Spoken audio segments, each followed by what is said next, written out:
किसी राज्य के बजट के बारे में सोचना, ये सिर्फ आंकड़े नहीं होते हैं ना? नहीं, बिल्कुल नहीं। ये तो उस राज्य के आने वाले कल का पूरा नक्शा होता है।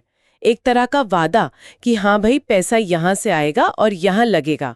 पर ये सब तय होता कैसे है? कौन करता है?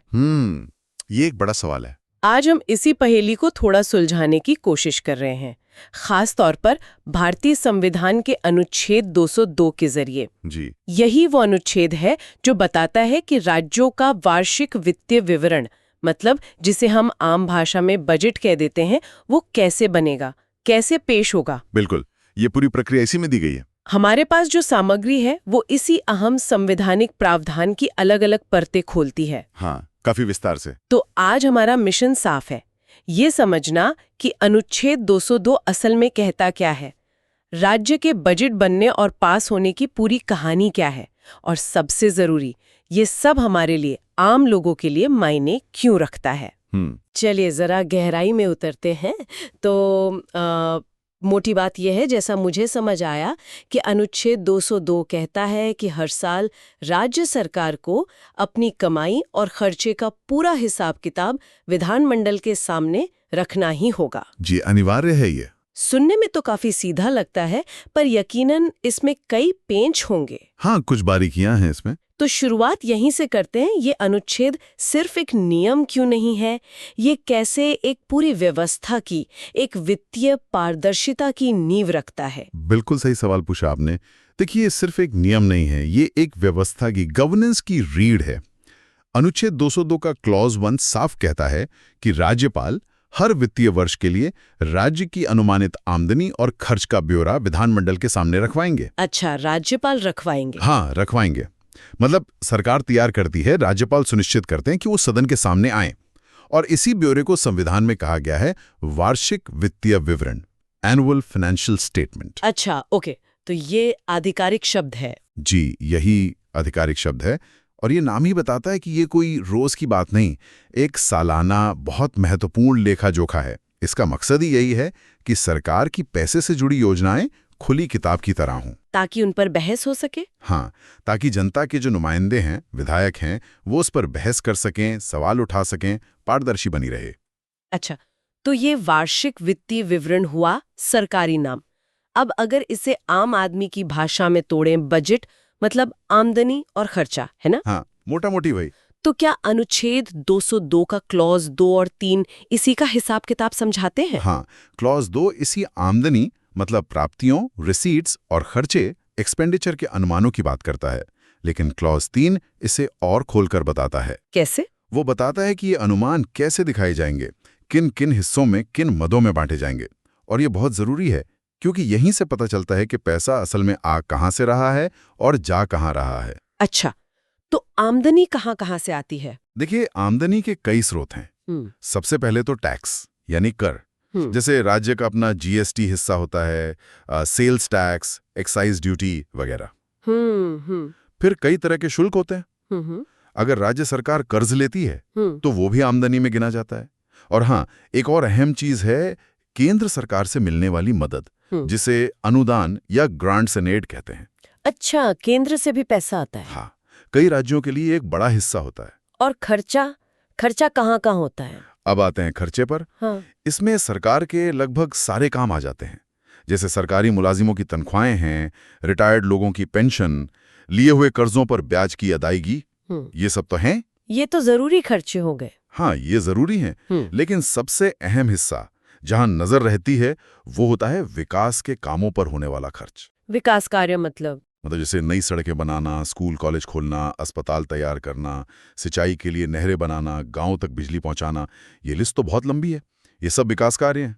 आपने आमदनी और खर्चों की बात की, लेकिन क्लॉज 3 में मैंने पढ़ा कि 2 तरह के खातों का भी जिक्र है, राजस्व खाता और पूंजी खाता, रेवेन्यू और कैपिटल अकाउंट। ये क्या है? इनका फर्क समझना क्यों जरूरी है? हाँ, ये फर्क बहुत ही महत्वपूर्ण है। किसी भी राज्य की वित्तीय सेहत को समझने के लिए ये बहुत जरूरी है। अच्छा, कैसे? देखिए, राजस्व खाता, रेवेन्यू अकाउंट जो है, वो मोटा मोटी सरकार के रोजमर्रा के मतलब बार बार होने वाले खर्चों और आमदनी का हिसाब रखता है। जैसे तनख्वाह देना, पेंशन देना, ब्याज चुकाना, सब्सिडी देना। ये सब क्या है? ये राजस्व खर्चे, रेवेन्यू एक्सपेंडिचर हैं। मतलब ये बार बार होते हैं, और टैक्स वगैरह से जो रोज की आमदनी हो रही है वो राजस्व प्राप्तियां, रेवेन्यू रिसीट्स हैं। ठीक है, ये समझ आया। और पूंजी खाता? हाँ, तो दूसरी तरफ है पूंजी खाता, कैपिटल अकाउंट। ये लंबे समय तक असर डालने वाले लेन देन का हिसाब रखता है। मतलब ऐसे खर्चे जिनसे कोई संपत्ति बन रही हो। संपत्ति?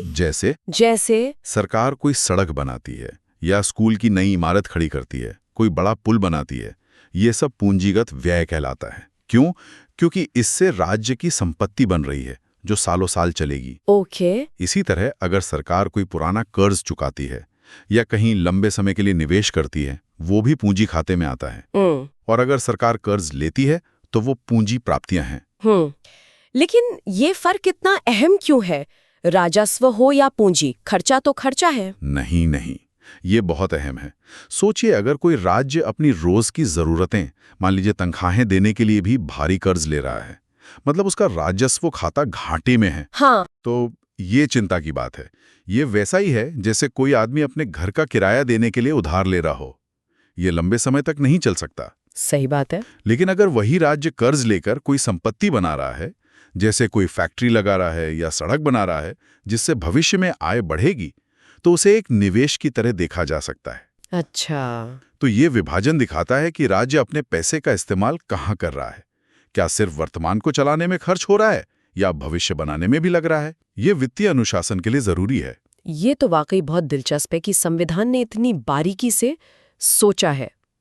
अब ये बताइए कि ये बजट बनता कैसे है और फिर विधानमंडल में पास कैसे होता है? इसकी पूरी प्रक्रिया क्या है? क्या ये हर राज्य में एक जैसी होती है? हाँ, प्रक्रिया का जो मूल ढांचा है वो संविधान द्वारा तय है, इसलिए वो सभी राज्यों में एक जैसा ही रहता है। हाँ, कुछ छोटी मोटी बारीकियां अलग हो सकती हैं, पर मूल सिद्धांत वही है। तो कैसे शुरू होता है ये सब? सबसे पहले तो पर्दे के पीछे बहुत काम होता है। मतलब जो राज्य का वित्त मंत्रालय है वो सभी विभागों से पूछता है कि भाई अगले साल आपको कितने पैसे की जरूरत पड़ेगी, आपके क्या क्या प्लान्स हैं। अच्छा, सबसे पहले जरूरतें पूछी जाती हैं। हाँ, जरूरतें और योजनाएं। साथ ही वित्त मंत्रालय ये भी अंदाजा लगाता है कि अगले साल टैक्स और दूसरे स्रोतों से कितनी आमदनी हो सकती है। ये सब मिलाकर बजट का पहला मसौदा, पहला ड्राफ्ट तैयार होता है। इसमें महीनों लगते हैं, ये कोई एक दिन का काम नहीं है। काफी मेहनत लगती होगी। बिल्कुल। फिर आता है अनुच्छेद 202 का असली रोल। जैसा हमने पहले बात की, राज्यपाल ये सुनिश्चित करते हैं कि ये तैयार वार्षिक वित्तीय विवरण विधानमंडल के सामने, मतलब सदन में रखा जाए। सदन मतलब विधानसभा? हाँ, विधानसभा, और अगर राज्य में विधान परिषद यानी लेजिस्लेटिव काउंसिल भी है तो वहां भी। आमतौर पर राज्य के वित्त मंत्री राज्यपाल की तरफ से बजट भाषण देते हैं और सारे प्रस्ताव सदन के पटल पर रखते हैं। ओके, फिर क्या होता है? यहीं से असली लोकतांत्रिक प्रक्रिया शुरू होती है। बजट पेश होने के बाद उस पर विधानमंडल में खूब बहस होती है, गर्मा-गर्म बहसें भी होती हैं। अच्छा, किस तरह की बहस? विधायक अपनी बात रखते हैं, सरकार की योजनाओं पर सवाल उठाते हैं, अलग-अलग मंत्रालयों के लिए जो पैसा मांगा गया है उस पर चर्चा करते हैं। वो चाहें तो कटौती प्रस्ताव भी ला सकते हैं, मतलब किसी मांग को कम करने का प्रस्ताव।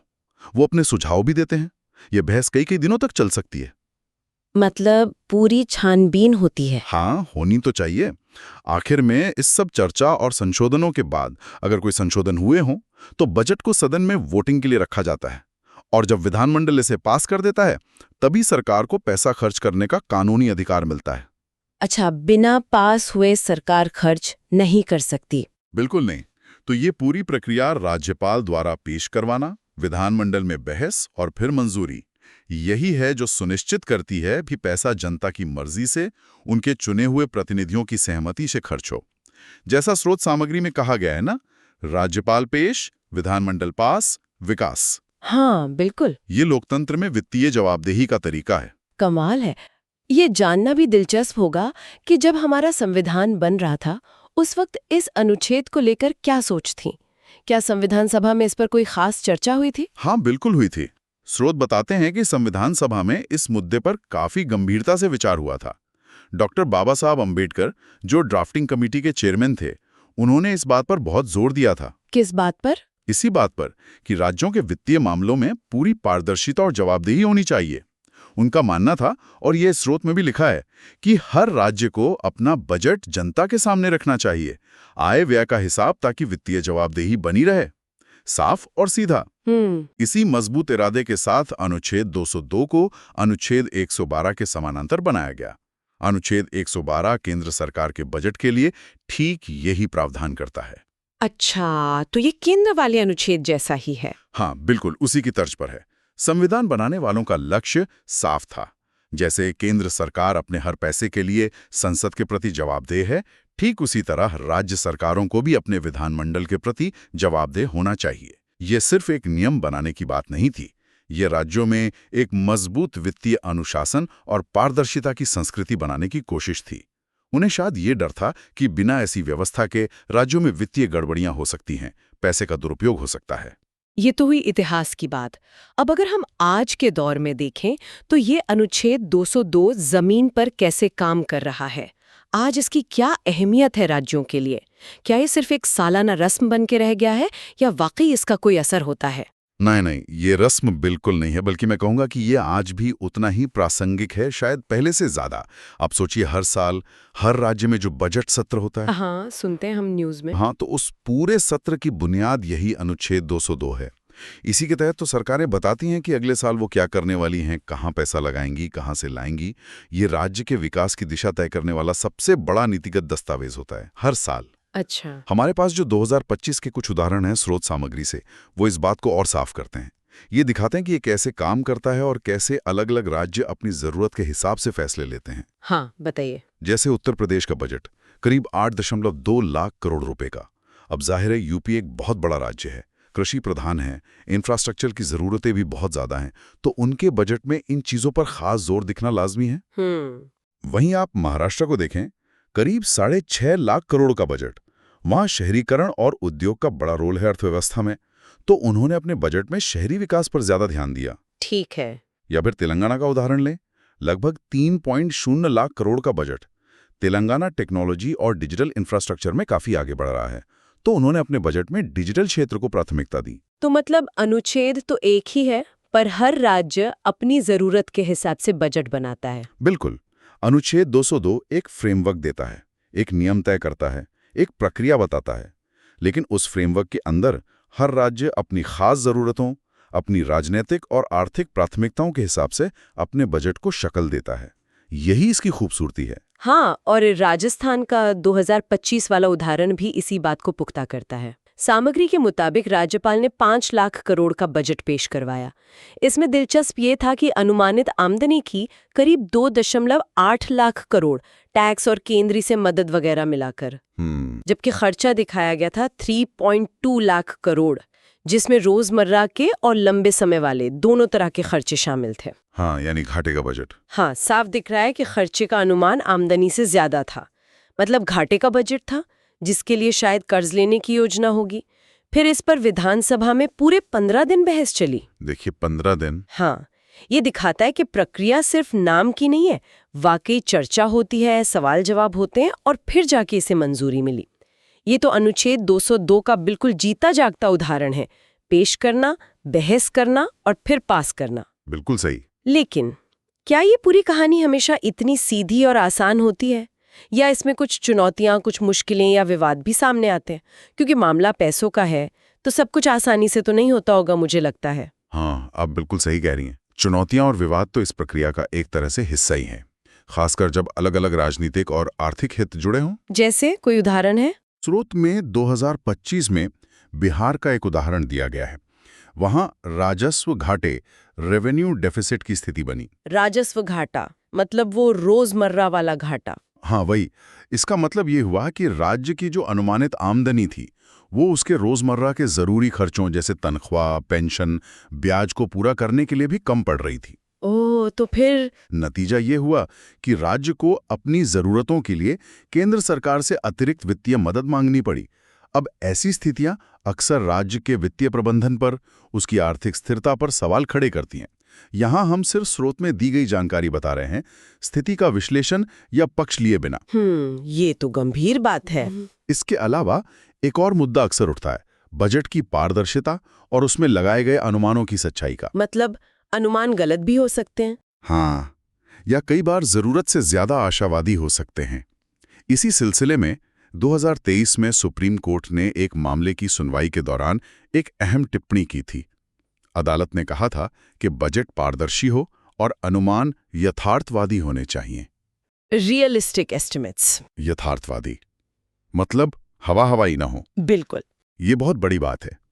इसका मतलब है कि सरकारें बजट बनाते समय सिर्फ बड़े-बड़े वादे ना करें, बल्कि जमीनी हकीकत के आधार पर आमदनी और खर्च का सही-सही अंदाजा लगाएं। अगर अनुमान बहुत ज्यादा आशावादी या अवास्तविक होंगे तो क्या होगा? बजट फेल हो जाएगा। हाँ, बाद में बजट फेल हो सकता है, योजनाएं बीच में रुक सकती हैं और बेवजह के विवाद खड़े हो सकते हैं। ये फिर से उसी जवाबदेही के सिद्धांत की तरफ इशारा करता है जिसकी बात डॉक्टर अंबेडकर ने की थी कि हिसाब किताब सच्चा और भरोसेमंद होना चाहिए। और क्या आजकल बजट में कुछ नए ट्रेंड्स, कुछ नई बातें भी देखने को मिल रही हैं?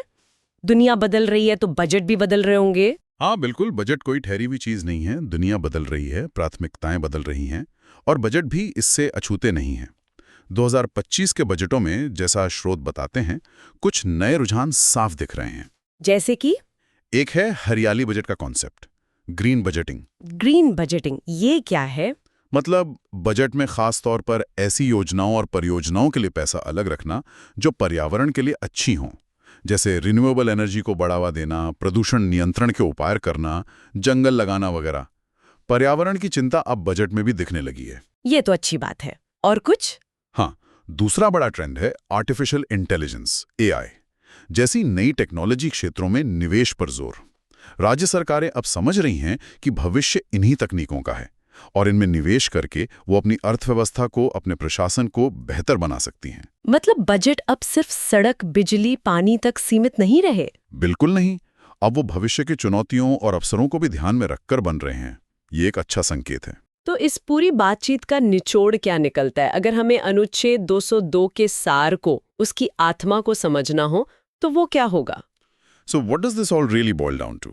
देखिए, इसका मूल मकसद, इसका दिल अगर मैं कहूँ तो 2 शब्दों में है: पारदर्शिता, ट्रांसपेरेंसी, और जवाबदेही, Accountability। हाँ, अनुच्छेद 202 ये सुनिश्चित करने का एक संवैधानिक औजार है कि राज्य सरकारें पैसे के मामले में अंधेरे में काम ना करें, बल्कि उनका हर कदम जनता के प्रतिनिधियों की नज़र में हो, उनकी सहमति से हो।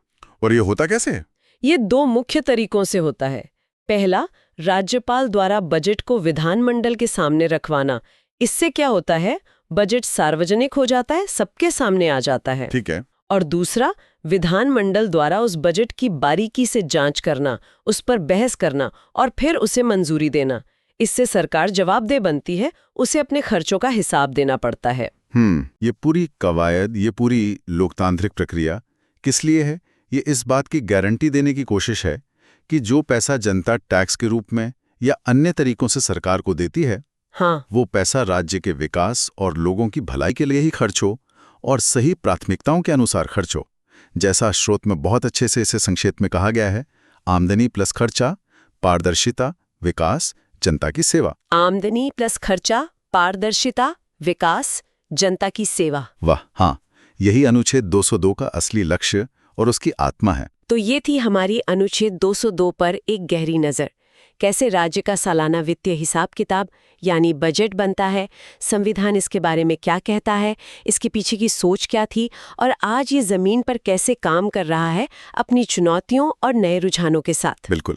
ये सब समझने के बाद एक बड़ा और ज़रूरी सवाल है जो सोचने के लिए रह जाता है मेरे ख्याल से। क्या सवाल? हम देख रहे हैं कि हर राज्य की ज़रूरतें अलग हैं, उनकी कमाई के साधन अलग हैं, उनकी प्राथमिकताएं अलग हैं। ये सब ठीक है, लेकिन ऐसे में ये कैसे पक्का किया जाए कि अनुच्छेद 202 के तहत जो बजट बनता है और पास होता है, उसका फायदा सचमुच समाज के सबसे निचले पायदान पर खड़े इंसान तक पहुंचे? हाँ, ये बहुत ज़रूरी सवाल है। विकास सिर्फ आंकड़ों में न दिखे, सिर्फ बड़ी बड़ी योजनाओं के नामों में न रहे, बल्कि वो समावेशी हो। मतलब हर वर्ग, हर तबके तक उसकी पहुंच हो। सिर्फ बजट बना देना या पास कर देना ही काफ़ी नहीं है।